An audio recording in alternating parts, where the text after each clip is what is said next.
حضرت صدیق اکبر نے کیسی محبت کری، کیسی محبت کری. اللہ اکبر. معاف، چلو تم کو مکہ مکرمہ کی زمین میں لے چلتا ہوں، تاریخ اوراق کا مطالعہ کرو.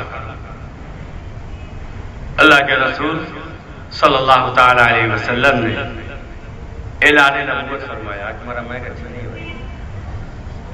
سرکار نے اعلان نبوت فرمایا. لوگ مسلمان ہو رہے ہیں، دھیرے دھیرے تعداد بڑھ رہی ہے. بڑھتے بڑھتے 30-35 کے قریب پہنچے.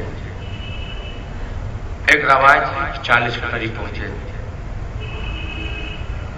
جب تھوڑی تعداد ہو گئی تو حضرت صدیق اکبر نے کہا، یا رسول اللہ، میں چاہتا ہوں درود شریف پڑھ لیجیے.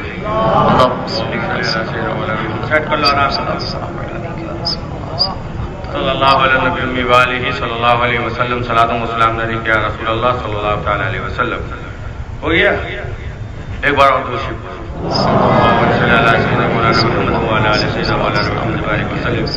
صلاۃ و سلام علیک یا رسول اللہ صلی اللہ تعالی علیہ وسلم. تو حضرت صدیق اکبر نے خواہش ظاہر کری، یا رسول اللہ، اے آقا، دل چاہتا ہے کہ حرم کعبہ کے اندر جاؤں اور جانے کے بعد لوگوں کو بتاؤں کہ لوگوں سنو، میں نے مذہب اسلام قبول کر لیا ہے، میں اسلام کا خطبہ پڑھوں.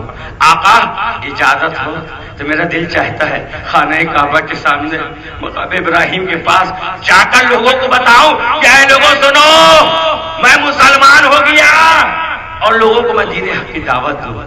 سرکار نے فرمایا، اے ابو بکر، کہیں ایسا نہ ہو تم کسی پریشانی میں مبتلا ہو جاؤ. کہ یا رسول اللہ، تمنا ہے، اجازت دے دیجیے آقا. سرکار نے اجازت دی. مختصر حضرت ابو بکر تشریف لے گئے، حضرت صدیق اکبر تشریف لے گئے. ساتھ میں اور مسلمانوں کا ایک چھوٹا سا قافلہ ہے. یہ فرزندان توحید جا رہے ہیں. جانے کے بعد حرم کعبہ کے اندر پہنچے، اور پہنچنے کے بعد اللہ اکبر، حضرت صدیق اکبر نے کیا کیا؟ لوگوں کو بلایا. اے قریش کے لوگوں سنو، اے مکہ کے لوگوں سنو، میں نے مذہب اسلام قبول کر لیا ہے، اور میں یہ اعلان کرتا ہوں، لا الہ الا اللہ محمد رسول اللہ. اے لوگوں سنو، خدا کے سوا کوئی عبادت کے لائق نہیں، اور محمد صلی اللہ علیہ وسلم اللہ کے بندے اور ان کے سچے رسول ہیں. یہ اعلان کیا.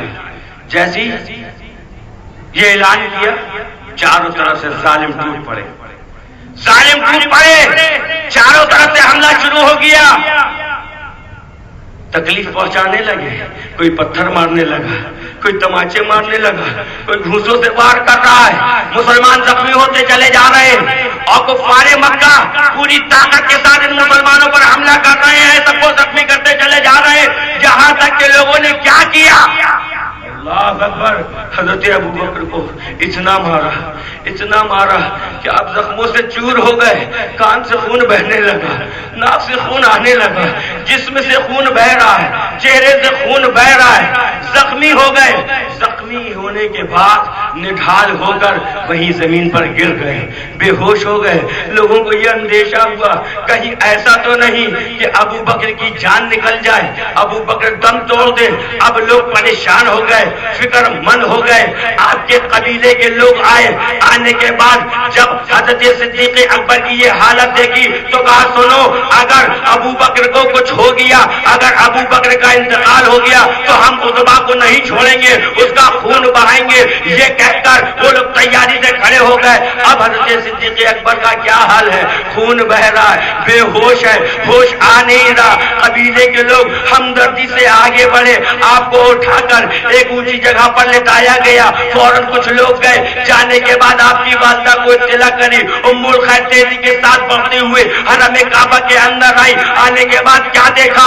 اللہ اکبر، میرا بیٹا، میرا دل کا ٹکڑا، نور نظر، لختے جگر ابو بکر خون میں لت پت ہے، چہرے سے خون بہ رہا ہے، کان سے خون بہ رہا ہے، جس میں چھلنی ہوا ہے، اللہ اللہ، جگہ جگہ سے خون بہ رہا ہے، ظالموں نے پتھر مارے ہیں، ظالموں نے گھوسوں سے حملہ کیا، اتنا مارا کہ جس میں سے خون بہ رہا ہے۔ آپ کی ماں نے آپ کے چہرے کو صاف کیا، پانی لے کر آئی، منہ میں چھینٹا مارا، جیسی صدیق اکبر نے آنکھ کھولی تو کیا دیکھا؟ سامنے اپنی ماں کو دیکھا، اپنے قبیلے کے جانسار لوگوں کو دیکھا۔ آنکھ کھولتے ہی ساتھ ماں سے کہا، اے ماں یہ بتا پہلے میرے آقا کا کیا حال ہے، نور مجسم کا کیا حال ہے، نیر آدم کا کیا حال ہے، میرے آقا کا حال کیسا ہے؟ محمد رسول اللہ کس حال میں ہے؟ یہ سوال کیا۔ اللہ اکبر، وہ قبیلے کے لوگ جو ہمدردی میں آگے آ گئے تھے، قبیلے کا خیال کر کے آگے بڑھے تھے، ہمدردی کے دو لفظ بول رہے تھے، جیسے ہی انہوں نے دیکھا کہ ابھی تک تو بے ہوش تھے، چہرے سے خون بہ رہا تھا، زخمی ہو گئے، زخموں سے خون بہ رہا ہے، تو ہم ان کی مدد کے لیے آگے بڑھے، یہ بے ہوش تھے، لیکن جیسے ہی ہوش آیا تو ہمارا خیال نہ کیا، ہمارا شکریہ ادا نہ کیا، ہمارا مزاج نہ پوچھا، بلکہ محمد عربی کو پکارا، ناراض ہو کر واپس چلے گا۔ اللہ اللہ، ناراض ہو کر واپس چلے گئے۔ اب خالیات کی والدہ ہے، خالیات کی والدہ ہے، خون کافی تیزی سے بہ رہا ہے۔ ماں نے کہا، بیٹا اے ابو بکر کچھ کھا لو، کچھ پی لو، جس میں سے خون کافی نکل گیا، دیکھو کان سے بھی خون آ رہا ہے، ناک سے بھی خون آ رہا ہے، کافی خون نکل گیا، بیٹا کچھ کھا لو۔ تھوڑی دیر بعد صدیق اکبر نے پھر آنکھ کھولی، آنکھ کھولنے کے بعد ماں کو دیکھا، کہا ماں پہلے یہ بتا میرے آقا کے سال میں ہے، میرے آقا کے سال میں ہے۔ ماں نے کہا بیٹا پہلے کچھ کھا لو، لو شربت پی لو، لو پانی پی لو، پہلے کچھ کھا لو، کافی خون بہ چکا۔ تو صدیق اکبر نے کیا فرمایا؟ او ماں، اس وقت تک میں کچھ نہ کھاؤں گا، کچھ نہ پیوں گا، جب تک اپنے آقا کے چہرے کا دیدار نہ کر لوں۔ اللہ اکبر، ماں کی آنکھوں میں آنسو آ گئے، ممتا نے جوش مارا۔ آپ کی والدہ اس وقت تک اسلام نہیں لائی تھی۔ ماں کی ممتا نے جوش مارا، آنکھوں میں آنسو آ گئے، کہا بیٹا کافی خون نکل چکا ہے، کچھ کھا لو، پھر بعد میں تلاش کریں گے، بعد میں معلوم کریں گے، مجھے کوئی علم نہیں کہ تمہارے آقا کہاں ہے، بیٹا پہلے کچھ کھا تو لو۔ صدیق اکبر نے کیا کہا؟ او ماں، اب جب تک کہ اپنے آقا کا دیدار نہ کر لوں گا تب تک کچھ نہیں کھاؤں گا۔ سبحان اللہ اکبر، جب تک دیدار نہ کر لوں گا تب تک کچھ نہ کھاؤں گا۔ اب ماں پریشان، ماں پریشان۔ میں نے کہا بیٹا مجھے واقعی کچھ نہیں معلوم کہ تمہارے آقا کہاں پر آرام فرما ہے، میں کس سے جا کر پوچھوں؟ مکہ کا ایک ایک نوجوان تو ان کے خون کا پیاسا ہے، اگر ان سے جا کر پوچھوں گی تو یہ پتہ نہ بتائیں گے، بیٹا میں کیا کروں؟ اللہ اکبر۔ تھوڑی دیر بعد حضرت صدیق اکبر کو پھر ہوش آیا، آنے کے بعد ماں سے کہا، اے ماں عمر کی بہن کے پاس چلی جاؤ۔ حضرت فاروق اعظم کی بہن ام جمیل اس وقت ایمان لا چکی تھی۔ صدیق اکبر نے اپنی ماں سے کہا، او ماں عمر کی بہن کے پاس چلی جاؤ، ان سے پوچھنا وہ بتا دیں گے۔ اللہ اکبر، کی ممتا نے جوش مارا، بیٹا زخمی ہے، چہرے سے خون بہ رہا ہے، بدن لہو لہان ہے، لیکن ضد یہ ہے جب تک آقا کے چہرے کو نہ دیکھیں گے تب تک کچھ کھائیں گے پیئیں گے نہیں۔ ماں نے سوچا کہیں ایسا نہ ہو جس میں سے خون زیادہ نکل جائے اور میرے بیٹے کو تکلیف پڑ جائے۔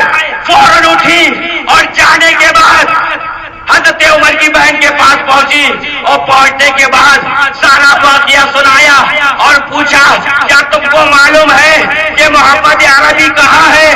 حضرت عمر کی بہن نے فرمایا مجھے صحیح سے علم تو نہیں ہے، لیکن ہاں اگر تم بہتر سمجھو تو میں تمہارے ساتھ چل کے ابو بکر کے حال کو دیکھ لوں۔ کہا اجازت ہے۔